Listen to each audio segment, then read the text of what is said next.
Hello everybody, Hunter here, and today I wanted to say a couple things before the tutorial starts. I wanted to say that it has been 4 years since I have posted a tutorial on my channel. I will be very kind of like rusty, so I'm not really used to doing these tutorials and everything. And another thing is, I will be using Photoshop in this tutorial, but you can use other things like Paint.net and Gimp, which have gradients in them. We'll get to that later. But yeah, how about let's just get started before I ramble on anymore. So we just pop into Photoshop and we can create a new document, make it as big or as small as you want. I'm going to make mine 1920 by 1080 for the simple fact that, you know, it's native to a lot of resolutions and a lot of people's monitors. All you need to do is make a rectangle and make it a certain color. I'm gonna make mine dark purple.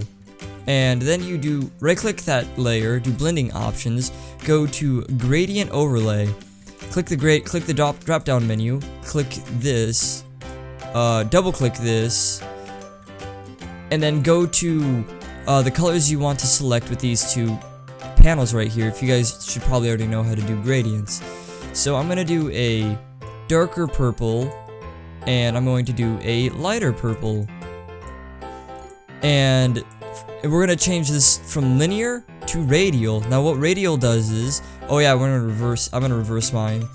But what radial does is it makes it in the center, and it makes it in the center, and it makes it look pretty cool. So we're just going to increase that and decrease, just mess with these two sliders to your liking. Just make sure it is visible. Next, and then after you're done making it look how you want to look, do OK. Now we're gonna save this as a PNG format. And I'm just gonna save it to my desktop. You can save it to wherever. I'm just gonna save it to my desktop and call it low poly tut. Now, there is another way of doing this. But I'm not going to cover that because it's a longer way. So please do tell me by leaving a like or such if you want to see the other couple ways, because there's 2 more ways I know about doing it. Anyway, we're gonna use this simple thing called DMesh.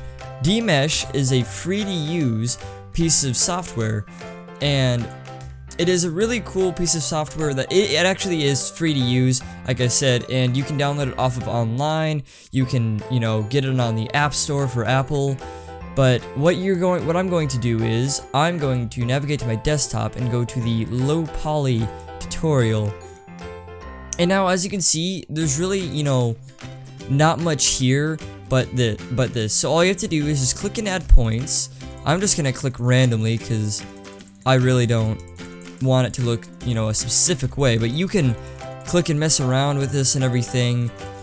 Well, this is looking pretty good right now. So what you want to do is you want to press V to hide these little dot points, because if you don't and you'll export it, it will and you save the image, it'll show those dots. So now you want to click save as. I'll save it as my desktop once again, and I'm going to save it as low poly. Now, that is one really simple way. Oh yeah, and it crashes for me, but that is one simple way about making a low poly, you know, background template. It's really simple and easy. If you like this tutorial, please do hit that like button. It'll tell me if you guys want to see more of these kinds of videos, and if you want to request a specific type of tutorial, I'll just comment it and I'll probably pick one. Thank you guys so much for watching, and I'll see you in the next video. Bye everybody.